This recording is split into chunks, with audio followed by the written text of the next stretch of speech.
बिल्कुल, election commission ने तो तारीख दे दी है, 14 तारीख उन्होंने 14 दिसंबर की अनाउंसमेंट कर दी है, ऑफिशियल भी हो जाएगा वो। लेकिन अली गौहर साहब, ये तो बात हो गई हमारी इलेक्शन की, क्या अब हो ही रहे हैं अगले साल, इलेक्शन कमीशन ने ये कंफर्म कर दिया है। लेकिन अब अगर हम ये बात करें कि इस वक्त अक्सरियत में भी जो है वो आपकी जमात है बिल्कुल, और अवामी भी जो है वो आपकी जमात इस वक्त बड़ा काम कर रही है, 1.5 साल गुजार के भी गए हैं और अपनी सियासत को भी कुर्बान किया है डिफॉल्ट से बचाने के लिए पाकिस्तान को। इस वक्त अवाम आपकी जानिब देख रही है, कायद नून लीग की जानिब देख रही है कि जब वो आएंगे तो उन्हें माशी चैलेंजेस का जो सामना है अवाम को, उससे निकालेंगे। उस पर कहां तक पार्टी काम कर रही है, क्योंकि अभी आप अवाम में जाने वाले हैं?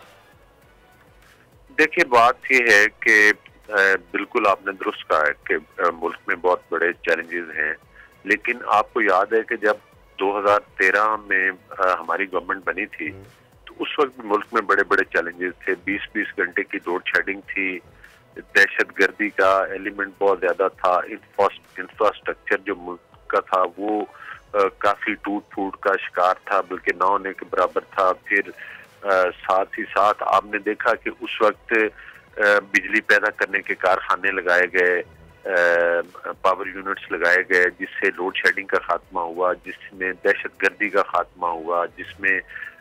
जो है वो ये सी पैक जैसे प्रोजेक्ट्स आए और बहुत बड़े बड़े प्रोजेक्ट्स आए, जिससे कि मुल्क की इकोनॉमी बेहतर हुई। उस वक्त 4% तक महंगाई की रेशो सिंगल डिजिट में लाए थे, उससे पहले भी महंगाई की रेशो ज्यादा थी। बिजली का रेट बिजली पैदा करने के बाद, लोड शेडिंग के खात्मे के बाद भी 5.5-6 रुपए तक यूनिट था, तो मुल्क माशी तौर पर मुस्तहकम था। असल हकीकत तो ये है, अब जाहिर है आपके प्रोग्राम्स में टाइम भी थोड़ा होता है,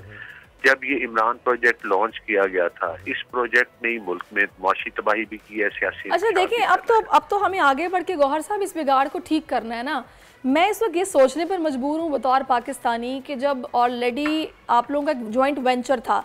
आप लोगों के इत्तेहादी थे, जो अब ये कह रहे हैं कि डीलिमिटेशंस की ज़रूरत नहीं है और इलेक्शन 90 रोज़ के अंदर होने चाहिए, इससे आगे जा ही नहीं सकते, कानूनन नहीं जा सकते, तो कैसे मुमकिन है कि जो नताइज आएंगे उनको भी कबूल किया जाएगा और जो इलेक्शन से पहले का सारा प्रोसेस है उसको भी एक्सेप्ट किया जाएगा? ये तो फिर वही बात हो जाएगी कि जो जमात आएगी उसके लिए फिर प्रॉब्लम्स खड़े हो जाएंगे कि हम नहीं मानते, ये गलत हुआ, ये नहीं होना चाहिए था, हम एहतजाज करेंगे। देखिए, नताइज मानने ना मानने की बातें पार्टीज में, ये तो अब रवायत हमारे मुल्क में एक बनी हुई है और किसी हद तक मुतासर भी होते हैं। 2018 के इलेक्शन पाकिस्तान इलेक्शन को ही नहीं मानेंगे ना फिर कि जब डीलिमिटेशन जो है वो होनी नहीं चाहिए थी, ये जो हल्का बंदियां हुई हैं ये ठीक नहीं है, ये उजलत में काम किया गया, इसकी जरूरत नहीं थी, लिहाजा हम इस इलेक्शन को ही नहीं मानते। नहीं, मैं ये कह रहा हूँ कि 2018 के इलेक्शन बदतरीन धांधली ज़दा इलेक्शन थे, लेकिन इसके बावजूद उसके बाद हम असम्बलियों में बैठे, हमने जमहूरी प्रोसेस को चलाया, हमने एज अ अपोजिशन असम्बलियों के अंदर और बाहर अपोजिशन का किरदार अदा किया। तो एक तो ये है कि पॉलिटिकल पार्टीज के तफरात होते हैं, लेकिन कोशिश करनी चाहिए कि ज्यादा ये इलेक्शन कमीशन ज्यादा बेहतर है गौहर साहब कि आप लोग पहले ही बैठ जाएं पीपल्स पार्टी के साथ और उनको या तो मना लें या उनकी मान लें, ताकि इलेक्शन मुकर्ररा वक्त पर हो जाए, क्योंकि अवाम भी ये चाहते हैं कि हम जल्द इलेक्शन में चले जाएं। बात की ना बड़ी क्लियरली वजाहत कर दूं। पहली बात तो ये है कि पीपल्स पार्टी हमारी एक इत्तेहादी पार्टी है